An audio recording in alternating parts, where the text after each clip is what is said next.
Episode 318, y'all. It is the Late Night Vision Show. It is good to be back this week, every Thursday. Y'all know we do this show. We release it once a week, every Thursday morning. So without a doubt, you can come back, check out the show weekly. If you missed all of our past episodes, you need to go check them out here lately. The latenightvision.show.com is where you can find all of our past episodes and on YouTube and all the podcast sharing app. But I want to introduce the co-host and owner of Outdoor Legacy, Mr. Jason Robertson. How you doing tonight? How you doing, man? Another rainy night It in is. East Texas. It Man, I tell is. you what, I think Texas is the land of extremes, and we go from droughts to floods and no in betweens. But no, everything is good.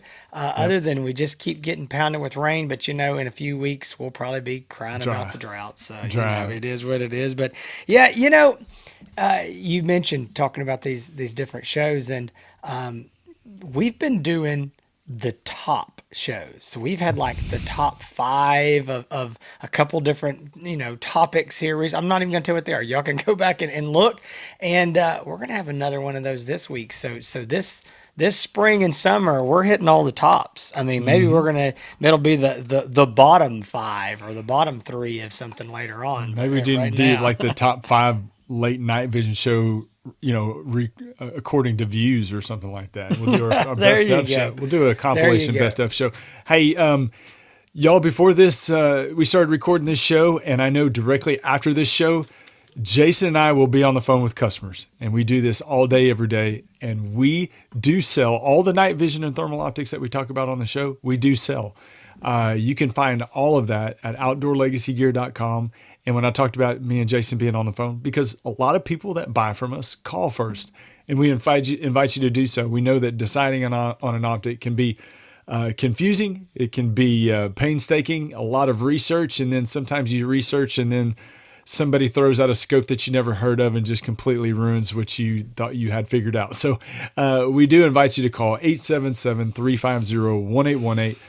You can talk to either one of us or Ashley as well, who is kind of the guy behind the scenes a lot of the times. But we will definitely take your call and help you with the process and help you figure out what you need. We're not going to tell you what you should buy, but we're going to give you some options and help you narrow it down to get you into something that you can be confident and happy with and all of that. But we do appreciate all of the customers that tune into the show and all of the people out there that haven't bought an optic yet. We just invite you to try us out. So again, outdoorlegacygear.com, 877-350-1818. I will be quiet with all that. And Jason, well, let's run into what we're talking about today. Okay, so we've got a topic today that it's funny. We kind of touch on these shows sometimes, and Hans and I were talking about it, and we were like, it would be a good show, but we've already done one, and we did it. Seems like it was pretty recently, so we started digging back, and it was about somewhere around 100 and something episodes It ago. was, So, we do this all the time I because we, know, we I come know, up with a topic and we're like, man, we felt like we just did that. And we'll look I up in the know. history and be like, oh, we did that like 2.5 years Yeah, ago. yeah, that's Yeah. exactly what it Yeah. was. So today we're going to talk a little bit about optics and things to keep in mind for preppers, for people that have got an emergency preparedness or a prepping mindset. And normally we gear this show towards hunting, and that's obviously who most of the buyers for thermal optics are. Those customers are hunters, coyote hunters, hog hunters, varmint hunters, people that are just wanting to kill nuisance animals or go out and hunt for sport and for fun.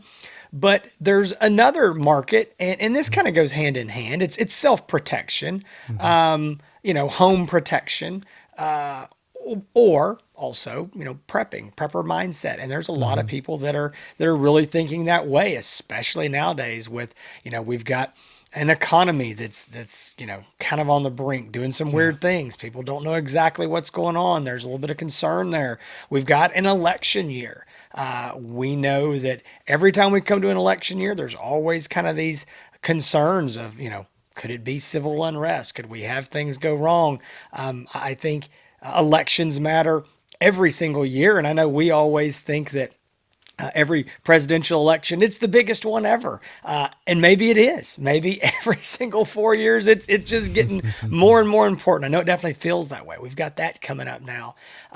There's just like, even Hans and I have been experiencing constant lights out over and over and over, all the power outages with these rainstorms. And I know there's concerns about, the grid and different things. So anyway, if you're one of these people who thinks and you kind of think ahead and you plan, you know exactly what I'm talking about. You may be a guy that says, this is dumb and I'm not into that. That's no problem. Yeah. Today, this is kind of where we're going to be focusing on.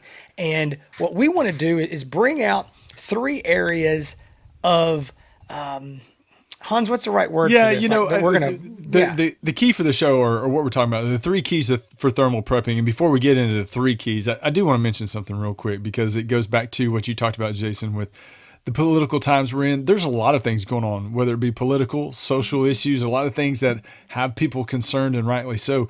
Jason, as you know, when people call up, and we have the reason why we're doing this show is because the amount of phone calls that we get about thermals and prepping.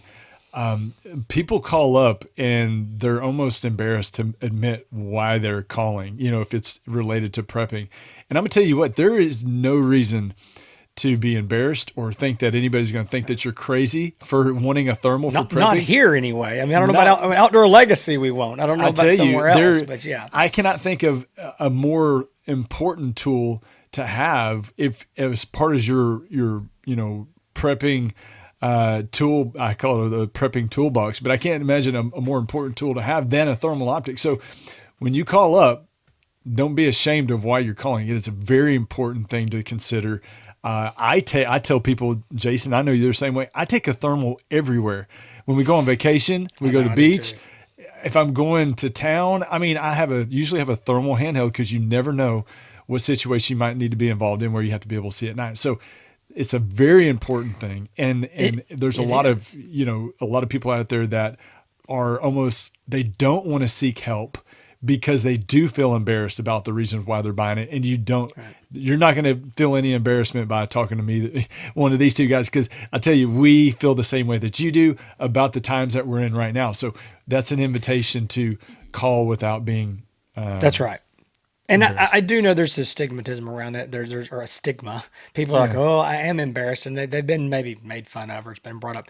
I can't speak for everybody in this industry. I can't speak for other dealers, but I can speak to, Outdoor Legacy, and you're exactly right. So I want to touch on a couple things kind of before we get into the big 3. I mean, we could probably drag this out into 10 or 15 or whatever, but we want to hit a few important points. But there are some things that I think we need to talk about. And one of these is going to be a concern that we get a lot of times about people say, hey, listen, I don't want recording. I don't want Wi-Fi. I don't want any of this stuff in the scope. Well, here's an issue. 5 years ago, 10 years ago, that'd have been fine. 10 years ago, no scopes had it, so you're good. Yeah. Now, just like cell phones, they all have it. Yeah. So it's kind of like saying, hey, I want an iPhone, but I don't want to be able to text on it. Well, It's just built into it. And there are very, very few optics on the market today that don't have recording capabilities and or these Wi-Fi streaming capabilities. But what I want to do is I want to briefly explain something and hopefully put your mind at ease a little bit. So I understand when there's privacy concerns, when we start talking about, is Big Brother watching? What's going on here? Because I think we all know, we don't do anything on the internet or our phones or whatever without, somebody's watching. Yeah. Somebody knows. But here's what I want to make you feel a little bit better about. I'm going to try to explain this, and I don't want to get overly technical, but I got a scope right here. All right. This is one of the AGM Rattler version 2. So I've got this. This scope has Wi-Fi streaming in it. So immediately when people hear that, they think that thing connects to the internet. And it's actually way different than that. This unit cannot connect to the internet on its own. Okay, so it works the opposite of what you think. So right here, I've got my cell phone, all right? And if I want to get on the internet, I will connect my cell phone to my Wi-Fi network here in my office, okay? But if I want to connect my phone to my scope so that I can, download videos or pictures or live stream to my phone so that, my kids sitting beside me can watch it, whatever reasoning, I actually go into the settings on this scope and I turn on Wi-Fi. So it has to be, number one, it has to be manually enabled by you. Every single scope, it is disabled. It's disabled because it uses battery. All right. So you turn it on. Now what happens is that this scope itself sends out a little Wi-Fi signal, in a small area here. Now, you and I both know that this scope is not plugged into anything. It is not connected to the internet. I cannot get on the internet with this scope, but it sends out its own little Wi-Fi signal. And when it does, I connect my phone to it. I have to enter a password. Nobody else can get onto it without the password. I've now connected my phone to my scope, but there's no internet now. Okay. My phone is connected to a network with no internet because this scope does not have internet. So I can be in the middle of the Sahara Desert and I can turn on the Wi-Fi in this and connect my phone to it. No data connection whatsoever. What it's doing is it's using Wi-Fi, that technology of that network, to transfer the data between this phone and this scope back and forth. So you hear Wi-Fi and you think internet. Has zero to do with internet. Wi-Fi is working just like Bluetooth. It's just like it's no different than putting a cable between these two, but we're doing it wirelessly. So again, I just want to make sure that you understand, number one, it has to be manually enabled. It's got to be. And it has nothing to do with internet access. It all has to do with transferring data between the two. So, number one, if you don't want to use it, you don't care anything about it, no problem. I'll be honest, I don't really use it either. I plug my scope into my computer if I want to get data, videos and stuff off of it. But if you don't want to use it, you don't have to. That's number one. Number two, it's not as scary as it sounds. The scope is not connecting to the internet when you connect it, turn on the Wi-Fi. That's just the way that works. So I wanted to mention that. Well, and same with the video too. All these scopes are going to have video and audio recording, but that doesn't mean that you have to use it. It's something that you're going to either turn on, push a button and start recording, or if it's got like a recoil activated thing, you can turn that off. So these are features that, again, all of these scopes are really going to come with now these days. They are. It's hard to find one without it, but doesn't mean that you have to use it. Doesn't mean you're connected to the internet. Doesn't mean you're automatically taking and storing and saving videos at all. So just want to make it ease some concern, because a lot of people call and say, I don't want Wi-Fi. I don't want video. They're concerned about that, rightfully so, that this scope is somehow going to, provide, their exact location every time they have it in their hand. And that is not the case at all. No, absolutely not. This scope is dumb in that way. It is not connecting to the internet on its own. It is not doing anything like that. So it is a concern. That's why I bring it up on the front of this show, because it's confusing. It's confusing to guys who've used these scopes for years. They hear Wi-Fi and they still think somehow they're connected to the internet. It doesn't work that way. So anyway, I just wanted to bring that up. Same thing, recording Wi-Fi, and we get it all the time. I talked to a guy yesterday who said, those things aren't important to me. I don't want them on the scope. Again, you can't go buy a new truck that doesn't have an FM radio and air conditioning. It's just the way that it is.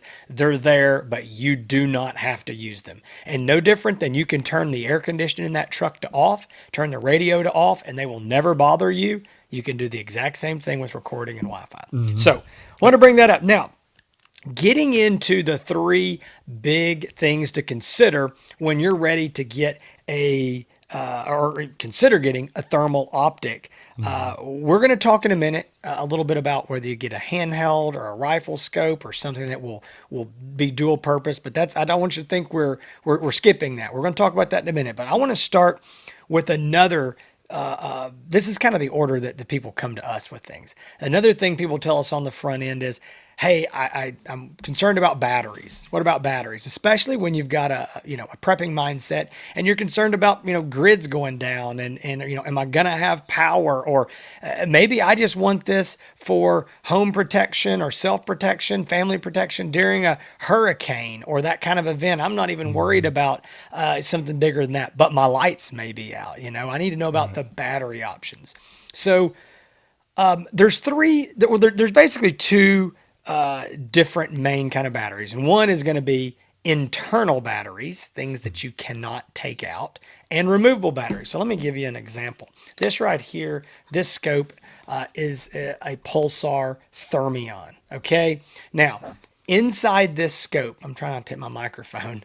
Right in here, there is an internal battery that you cannot take out. It's in this tube. All right. It's actually right up here, cannot come out unless it is serviced by the manufacturer. It is rechargeable.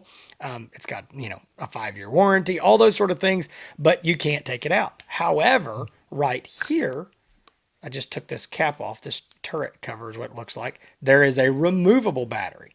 All right. So this scope has both removable and internal non-removable. So that's the two styles of battery. Now, when we drill this down further, okay, so this scope, this is the Pulsar proprietary removable battery. Again, it is rechargeable. So you have a proprietary removable and you also have generic. And in the past, a very common generic removable battery were CR123As, the little small lithium batteries. Be honest with you guys, those have gone by the wayside. They've kind of gone the way of the horse and buggy. There's a few scopes out there that still take them, not very many. And I'm going to be honest, it's for good reason. And I know this coming from a prepping mindset doesn't sound good, but it's honestly a good riddance. The reason is that those scopes, the batteries have gotten more and more expensive. They do not last long. And those batteries also don't do well in cold weather. So if you're in cold weather, those things get sucked down really quick. Those batteries have never been cheap, but they used to be cheaper.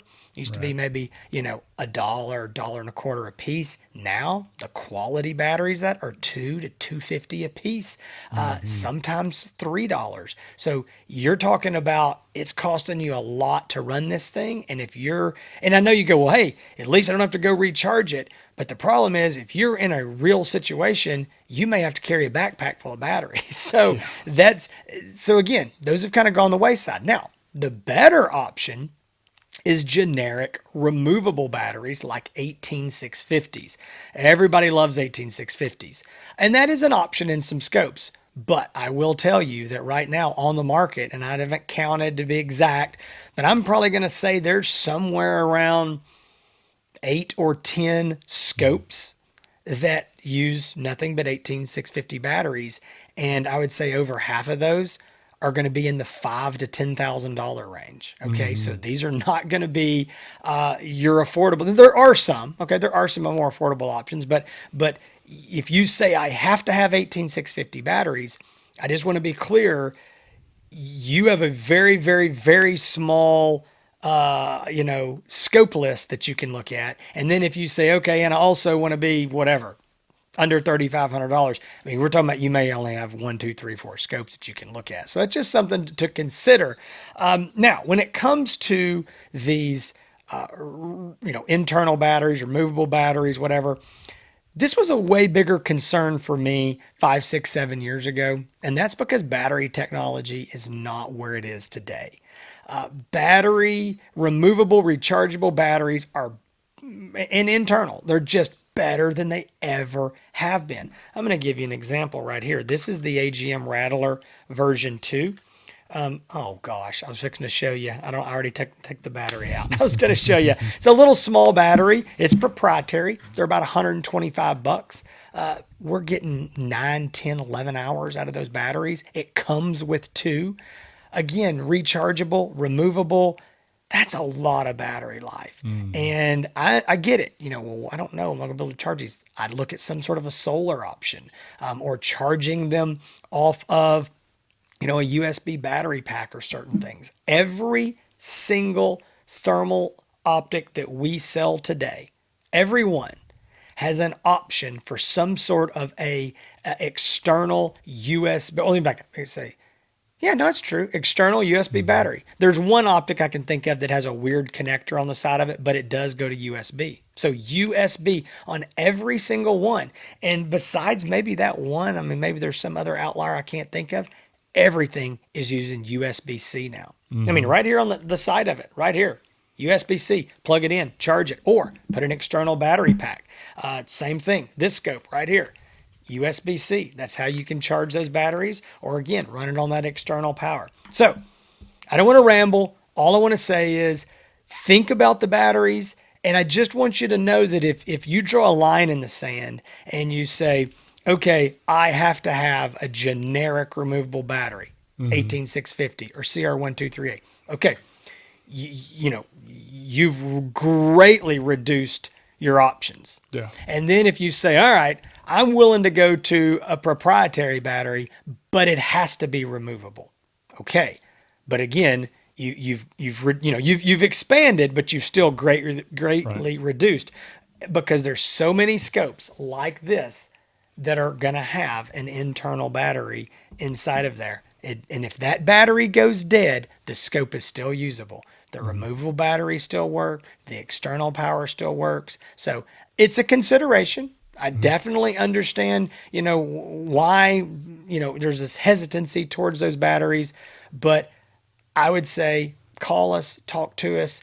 I would not get hung up on that. And if you do say this is a hard rule for me, that's fine. We will give you the options that, fit your needs with inside there. But sometimes what you do is you get yourself numbered down so much that now you can't find a scope. Or we got some other things to talk about here on the list that they don't even, you can't find a scope that fits your needs because you're hung up on a certain style of battery. But we wanted to lay out the different battery options. And don't think just because you purchase an optic or you're thinking about an optic that has an internal battery that if for, many years down the road when the battery's dead, that you just have an optic that's you throw away in the trash because you can't get it replaced. All of these manufacturers do replace batteries in their facilities here in the United States, where you can send them in, and even if it's outside the warranty period for a very small fee, those internal batteries can be replaced. So just because the internal battery might be dead or whatever doesn't mean you have an optic that just is thrown away as something that can be sent in. So proprietary batteries, and people ask about proprietary batteries. How long are they going to keep making it? These batteries, and Jason, you and I know we've got batteries, that we're still selling that are for models that are many, many, many years old, that these manufacturers are still producing and making available for customers that have these early models. So two quick things. Yes, you're dead on. I'm glad you brought both those points. I just want to reiterate this one more time for those guys that are listening. If your internal battery goes dead, the scope is not dead. Again, it can still be run from external power. Okay, so don't forget that. I mean, that's just an important thing. But you also said something else. We're still selling batteries for optics that are discontinued, and nothing uses those batteries anymore. I'm not going to make promises for long term because I can't control what these manufacturers decide to do. But what I can tell you today is that we, to date, have never sold an optic with a proprietary battery. Okay, so I'm going all the way back to when those started with some of the pulsar units. We've never sold an optic with a proprietary battery that the battery is now discontinued and you can't buy batteries for them. Not saying it won't eventually happen. It could happen tomorrow. I don't know. But I'm just making the point, going all the way back in the last, 11 years that we've been doing this, we don't have a single scope that the battery is discontinued. So it makes me feel a little better. Yeah, that's definitely a good point. Okay, so that is the first key on, the three keys for, thermal optic prepping, and that's battery consideration. So thinking about what you're wanting to do, what you're comfortable with, and with speaking with somebody, what is going to be the best fit for you moving forward. Now, the second thing that we want to talk about, and the second of three keys to thermal prepping, is a consideration as far as what you actually want to do with the optic. Now, a lot of people call and they'll say, I need something that I can use as a scanner around my property for property protection, something for home protection. But a lot of people say this, Jason, you know this too. A lot of people say, but I do want to hunt with it from time to time, because it's not, I want to have something that, it's a cool toy. I want to mess with it and I want to go out and have fun, or I want to hunt with it. So what I would size is definitely important when you're talking about a thermal for preparedness. A lot of people, and I know Jason has shown you, you've got a full size scope, something like the Adder or the Pulsar Thermion, or the iRay Bolt or the Rix Leap scopes. Those are full size tube style scopes. And then from there, they kind of dwindle down in size. You have a more traditional style thermal scope, which is kind of a cross between a compact and a tube style as far as size, which is a little bit larger than what we would consider a compact, but not as big as a tube style scope. And then you have a compact style like what Jason has with the Rattler. That is considered a compact scope. As you can see, it's small enough that you can you could use it as a scanner. It's something that you could even fit in a pocket and very easily to conceal it in a backpack, very lightweight, something like that. But being able to have an optic that you can do a lot of different things with is something that a lot of people are interested in. Now, you do have thermal monoculars. So when you hear somebody talk about a monocular or a handheld or a scanner, those are only for viewing, thermal at night viewing. They don't have a reticle. You can't mount it on a rifle. That is purely for spotting and detecting animals, people, whatever you're looking for that has a heat signature. That's what that will find. And then you have, thermal rifle scopes that obviously you mount on a rifle. Most of them have quick release mounts. They have reticles that turn on or are on. And those are what you can use for hunting. But you also have this like crossover where an optic could be used for both, either for hunting and or for scanning. And those obviously are very popular in the prepping and emergency situation crowd where people want something that they can. Jason, too, law enforcement, real big on something that they can use, having a patrol car, keep in a backpack and scan with and put on a rifle if they need to. So you really need to decide, is this something that I'm only going to be using for scanning, for just detecting heat? Do I want something that I can put on a rifle and use in situations? Because let's face it, we don't want to talk about the worst case scenarios. But, there are times where it is nice to have something that you can scan with and something that if you needed to, you could shoot with or hunt with. You never know what's going to be going on, for what you need to do. But it is nice to have something that kind of encompasses every application of being able to do what you need to do at night and in the dark. So a lot of people too, as you know, I just got off the phone with a guy right before this call, said, I want two optics. I need a scanner and I want a dedicated scope. I want something that I can keep on a rifle and also want something that's portable enough that I can take with me anywhere. So sometimes people do two optics. Some people do a crossover, which is more of just a scanner and a scope, or some people will just do, a dedicated scope or scanner. Now, think about this when you're prepping. Think about how you want to carry the optic, what you want to put it in, how you want to store it, the size that you need it to be in. If you can have a full size optic that you want to be able to hunt with and shoot with.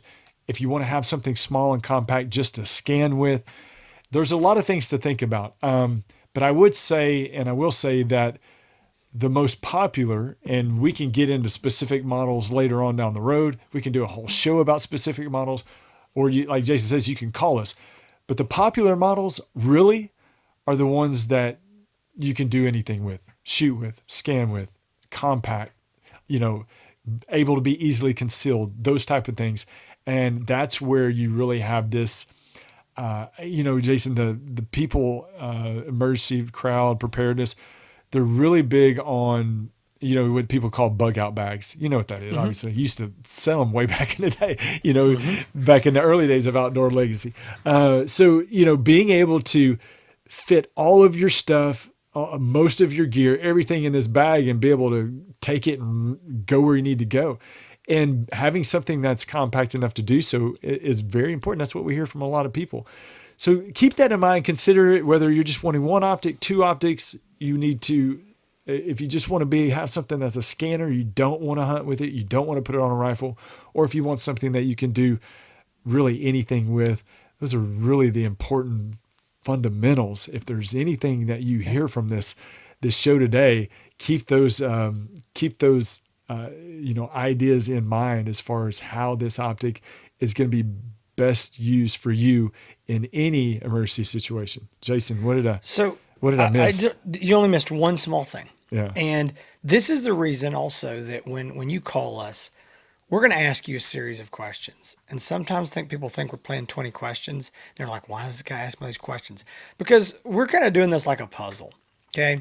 And we're going to ask you, certain things, how you're going to be using it, this and that.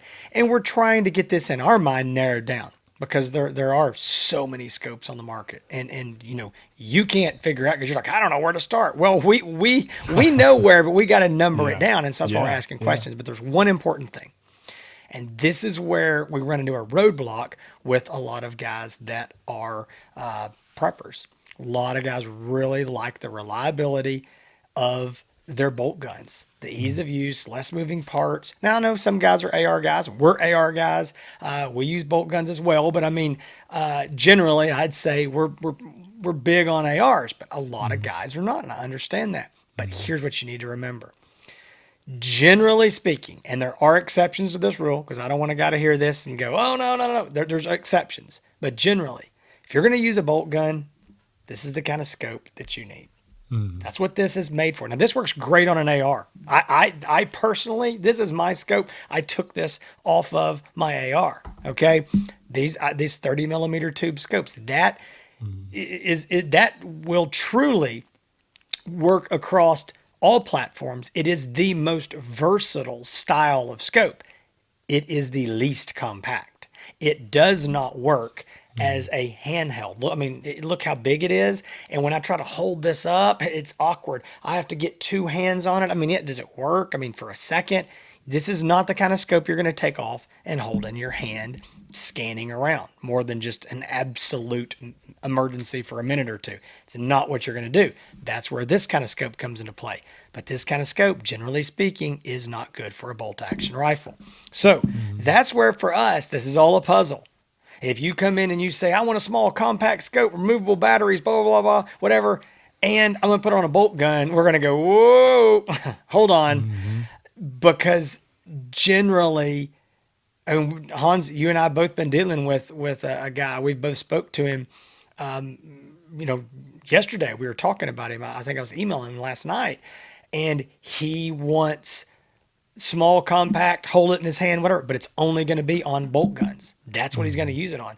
And we just kind of got to the point of like, hey, listen, it's not going to work. I mean, you're going to have, for what the bolt guns he's trying to use, he's going to have to get something like this. And he's going to have to give up some of those handheld options. So I'm just saying that to say, again, this is a process we got to work through. And it comes down to what is the most important. And at the end of the day, and I'm going to say this before I move on, I've said this to people before, and they're talking about spending several $1,000s, and they really want a small compact scope like this, and it fits everything they want to do. We found the perfect scope, but it's like, I want to put on this bolt gun. And we don't know that we're going to get the eye relief. It's probably going to, sit up here, and I need to be back here. And I'll say, you can get an AR for $400 or $500. And you go, well, I don't want to buy a new rifle. Well, I understand. But sometimes that may be what it requires to get the scope that does everything else you want to do, or you may have to compromise that I don't get the scope that does everything I want to do. So again, we can talk to you about all that. Just something I wanted to bring up. Last thing, and this one is very important. We cannot get into all this right here. This is something we have to have a one-on-one conversation about. And this is another place where when people ask these questions of, I see it on Facebook, and what's the best thermal scope for whatever price, $2,000, $3,000, $5,000, that doesn't work. That just does not. What is the best pickup truck? I mean, that doesn't work. There's so much involved in this.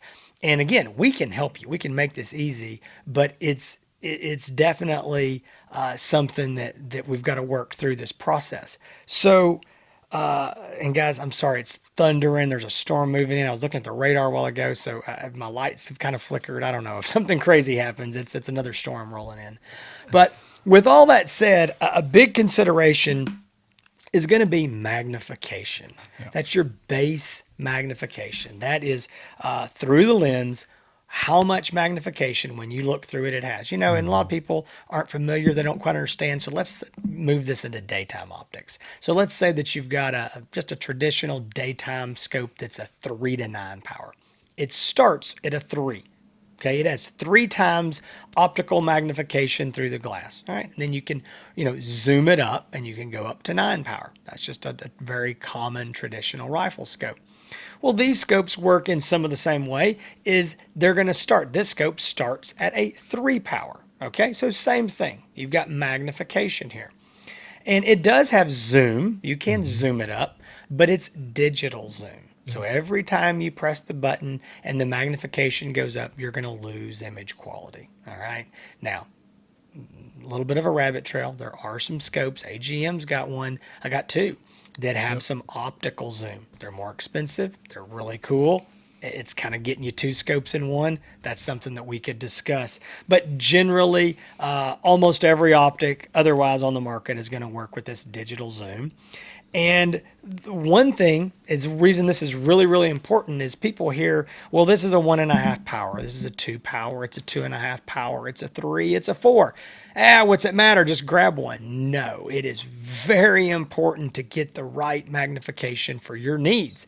If you're a long range hunter or going to be a long range shooter and you're going to do all your shooting at 200-300 yards minimum at night, or maybe you're just going to be, observing out there. And if you did have to engage, it's going to be at 200-300 yards. You need a high magnification optic. You need something that may be in that 3.5 or 4 power.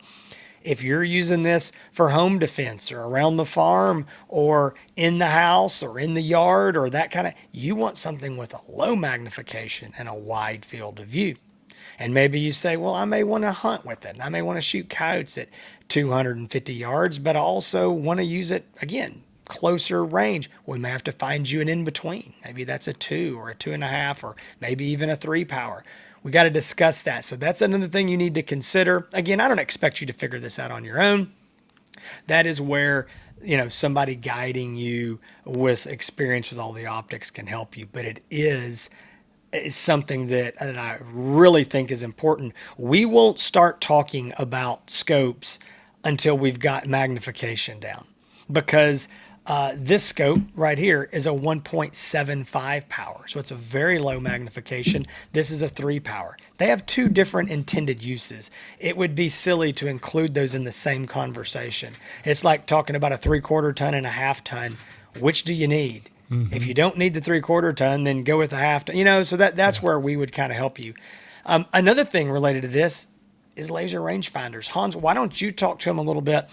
Just kind of that consideration of, hey, do I need one? Do I not need one? What's going on there? That's a big, long discussion that we have with people that call in, and we do get that question: do I need a laser rangefinder?